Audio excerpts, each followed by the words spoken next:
Pas nécessairement par les gardes mobiles, surtout pas par les gardes mobiles, hein, mais auxquelles on répond par des consultations loyales. Finalement, on peut rêver, hein.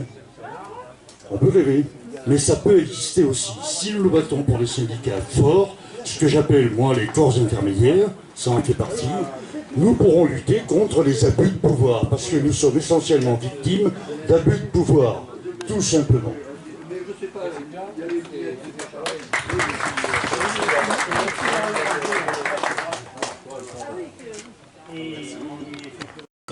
Ces conclusions, cette synthèse qu'elle ressent de ce débat.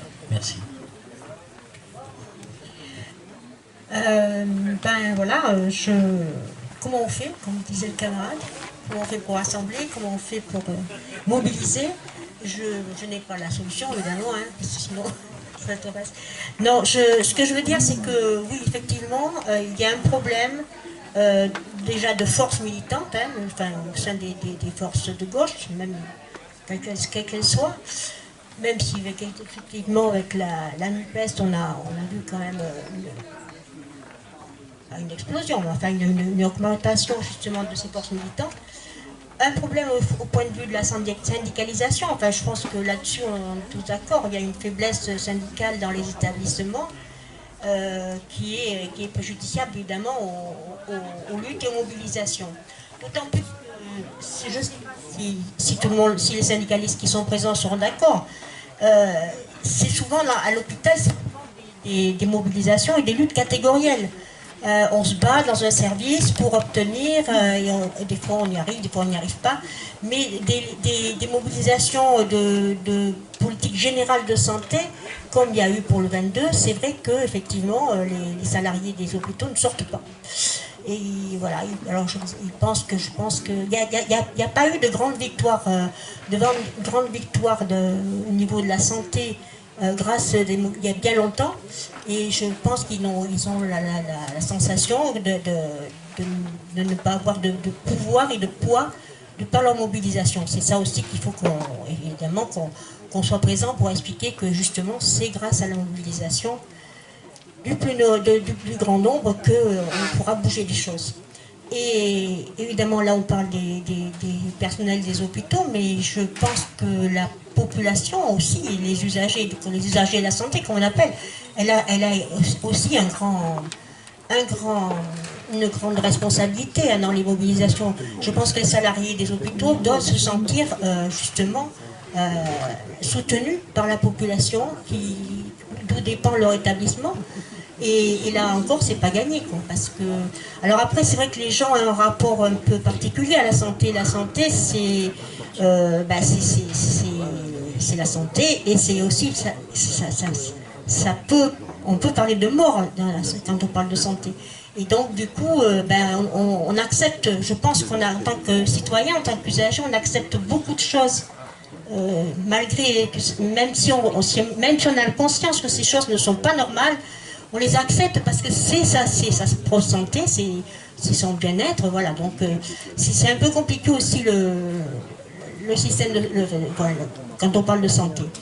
Alors je voudrais revenir sur, alors nous au Parti communiste, enfin à la commission santé notamment, puisqu'on essaie de faire des propositions, et on pense qu'aujourd'hui dans la situation actuelle, le constat tout le monde est d'accord sur le constat. Dans la situation actuelle, ce que demandent les hospitaliers, c'est des bons salaires et des bonnes conditions de travail. Voilà, c'est ça, faire bien leur travail, comme on a dit, c'est tout ce qu'ils demandent. Et pour ça, évidemment, c'est pas le cas aujourd'hui. C'est pour ça qu'il y a beaucoup de démissions, beaucoup de départs de soignants ou d'arrêts de maladie, et qu'on se retrouve avec des situations catastrophiques, avec des services qui se vident, où il n'y a plus de personnel, où le peu de personnel qui reste est en burn-out, voilà. Donc on pense que l'accent doit être vraiment mis sur la formation initiale dans les écoles. Alors là je vous parle des paramédicaux, les écoles d'infirmières, et la formation continue dans les établissements. Parce qu'aujourd'hui, elle n'est pas à la hauteur, la formation continue. Aujourd'hui, une ASH, on va dire une femme de ménage, elle peut accéder à l'école, grâce à la formation continue, à une école d'aide-soignante, Une aide-soignante, grâce à la formation continue, peut accéder à une école d'infirmière. Mais toujours pareil, il faut que l'hôpital consacre le budget nécessaire et je pense qu'aujourd'hui, il n'en a plus les moyens. Donc voilà, c'est toujours une question de budget et de financement de l'hôpital public comme du financement de la santé en général. Je voudrais revenir sur les médecins. Alors les médecins, effectivement, le numerus clausus, il a été supprimé. Mais il existe aujourd'hui le numerus apertus. En fait, c'est encore une contrainte, c'est-à-dire que c'est les ARS et les régions qui fixent un peu les besoins et donc ça limite le nombre d'étudiants en première année de médecine. D'autant plus qu'ils ont supprimé le numerus clausus, mais ils n'ont donné aucun moyen supplémentaire aux universités, donc pas de place dans les universités, etc. Enfin, voilà, c'est en gros une vaste oui, historique, voilà. Oui, je peux dire. Donc, voilà. Donc, et ensuite, au niveau des médecins, alors, là, je ne sais pas si c'est des médecins dans la salle, mais je crois que je suis un petit peu, je m'excuse de remonter contre eux, parce que c'est vrai que d'une part, les jeunes médecins, aujourd'hui, enfin les étudiants en médecine, aujourd'hui, il y a plein d'études qui le montrent, viennent pour la majorité de classes sociales favorisées. Il y en a, heureusement, il y a encore quand même quelques élèves d'ouvriers ou de classe, mais la majorité quand même. Et ensuite, je veux dire, alors il faut reconnaître qu'ils font, en tant qu'internes dans les hôpitaux, ils font un travail qui permet aux hôpitaux de faire les économies parce qu'ils font beaucoup d'heures. Ils remplacent souvent les médecins et ils sont très peu, enfin, leur salaire est ridicule. Aujourd'hui, avec le PLFSS, ils veulent. Alors, aujourd'hui, un médecin généraliste est formé en 9 ans. Ils veulent rajouter une 4e année. Une 10e année, ça sera que voilà, l'internat sera de 4 ans au lieu de 3 ans. Et demander à ces internes en 4e année, généralistes, de partir travailler dans les déserts médicaux. Alors, bon, alors, le problème c'est que ces jeunes, ils ne veulent pas, parce qu'ils se disent qu'ils vont se retrouver, ce ne sera pas du tout une année de formation, puisqu'ils vont se retrouver tout seuls souvent dans des cabinets médicaux où il y a peu de médecins. Et ensuite, c'est un peu illogique, puisque aujourd'hui, un médecin, après 3 ans d'internat, peut terminer ses études, et médecin généraliste, et peut s'installer. Mais évidemment, il aura un salaire, et il aura des salaires, il aura des actes à 25 € comme tous les médecins. Là, avec le médecin, l'interne sera payé en tant qu'interne. C'est-à-dire que ce qu'un jeune médecin généraliste peut faire aujourd'hui, c'est-à-dire à la fin de sa 3e année d'internat, s'installer dans un cabinet, il pourra le faire toujours en 4e année, mais avec un salaire d'interne. Donc c'est tout bénéfique pour le gouvernement. Mais enfin bon, le problème c'est que nous, au niveau des soins primaires, ce qu'on appelle les soins primaires, on pense que la création, alors on est pour la création de centres de santé, de multidisciplinaires, où les médecins sont salariés. Les centres de santé, c'est bien codé dans le code de la santé publique. Un centre de santé, les médecins sont salariés, les médecins ne peuvent pas faire de dépassement d'honoraires et ils appliquent le tiers payant. Aujourd'hui, dans beaucoup d'endroits, les communes installent des maisons de santé, qui sont en fait des cabinets libéraux. Oui, effectivement, c'est multidisciplinaire. Il y a souvent des infirmières, des médecins, des kinés dans la même maison de santé. Mais ça reste libéral. Ça reste libéral, c'est-à-dire que le médecin continue de facturer à l'acte. Nous, on pense que, d'abord, la jeunesse aspire aujourd'hui, la jeunesse les jeunes médecins aspirent d'une part à travailler en équipe multidisciplinaire, mais également être salariés. Salariés, ils se concentrent sur vraiment le cœur de leur métier, hein. ils n'ont plus les tâches administratives qu'un médecin dans un cabinet libéral, ou c'est un chef d'entreprise, hein, il faut qu'il gère comptablement, voilà.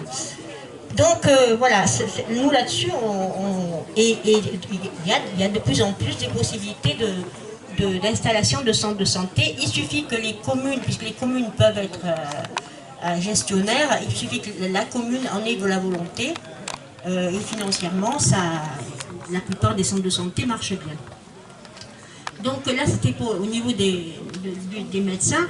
L'hôpital en a parlé. Alors aujourd'hui, ce qui va arriver là, et qu'il faut qu'on porte au niveau des partis politiques de gauche, et qu'on va porter nous au niveau de nos parlementaires à l'Assemblée nationale et au Sénat communiste, c'est la bataille pour le PLFSS.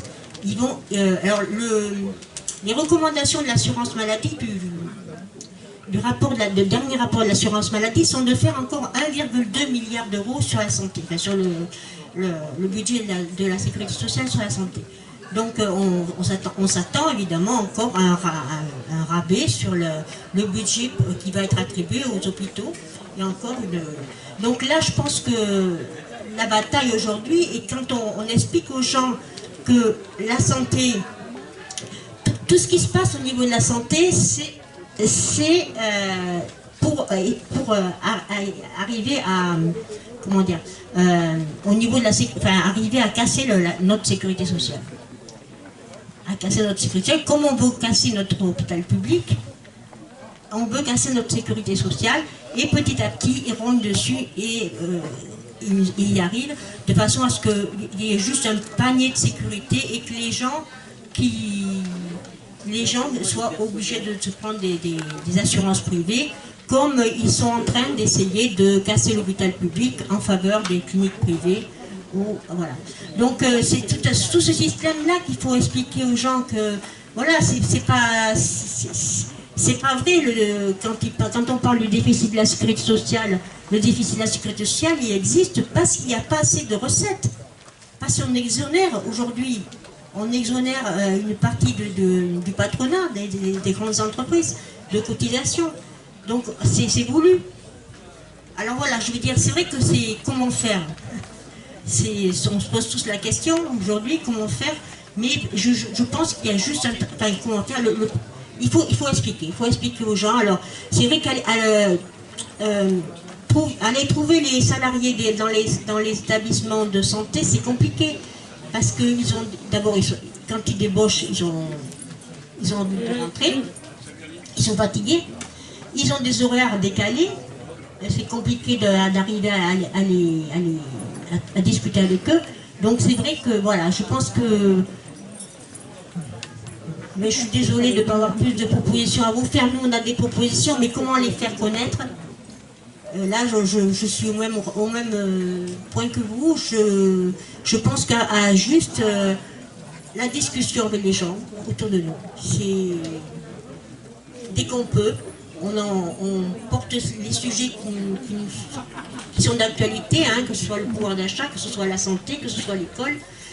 Voilà, je m'excuse d'être pas plus de force de proposition, mais voilà, je suis un petit peu comme vous, hein, pas parce que je suis des responsabilités nationales, on fait des propositions, mais comment les faire connaître, comment arriver à expliquer aux gens que tout ce qui se passe, c'est voulu, c'est entretenu, et que s'ils ne s'en mêlent pas, que si tous ensemble on ne s'en mêle pas, et ben ils vont continuer jusqu'à évidemment à tout nous supprimer, tout ce qui fait le commun que ce soit les services publics, que ce soit la Sécu, etc.